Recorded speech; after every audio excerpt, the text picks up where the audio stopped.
Tom, I know you're part of the bipartisan problem solvers caucus. Can you kind of tell us a little bit about your involvement in the problem solvers caucus and kind of some of the things you're working on with the caucus? Yeah, we're very new.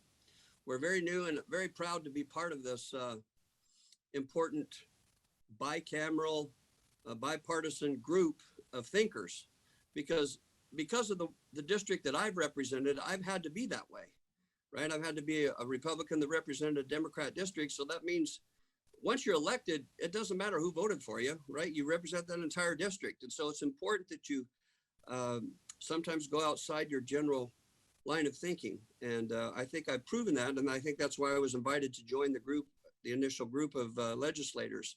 And what we're doing is we're trying to subvert some of the political influences that sometimes serve as impediments to good ideas. And so we're going straight to the chase. For example, one of the things that we're working on, I don't even know if I'm supposed to talk about these things because it's kind of like super secret, right? But there's an energy, I'll be broad.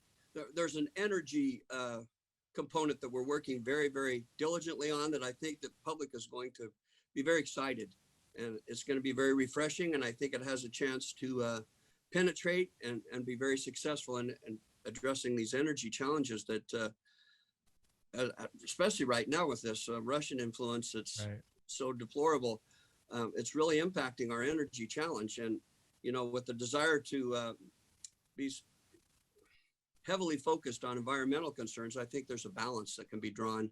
And we think we've got a great suggestion to move towards a kind of a compromise situation that addresses both the environment and the energy circumstances. So we're very excited.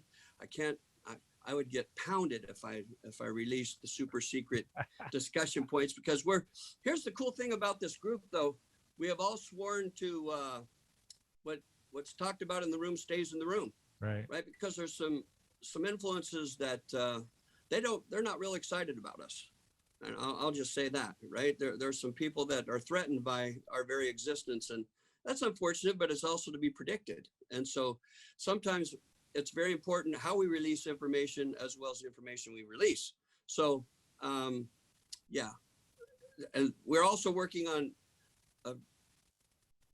the difficulty of our medical services and how that's being wrestled with, right? I mean, this whole, you saw the beginning of the year, there was this big energy to push socialized medicine, for lack of a better term, right? I mean, it took off, and yeah, thank heavens it didn't move anymore in that direction, because that's not the answer in my opinion. I think in the opinion of most people, but nonetheless, it's this group of thinkers are people that have guts, and they also have great heart for, I think, for the general good, and they're not caught in partisan pressures. And I think that's helpful. And we kind of patted ourselves that there is a problem solvers group in Washington, D.C., and we're going to go meet with them in just a few months and kind of learn from them and how they operate. But it's refreshing and it's exciting. Make sure you click the button below and subscribe and hit that notification bell so you can keep up with all our news and updates.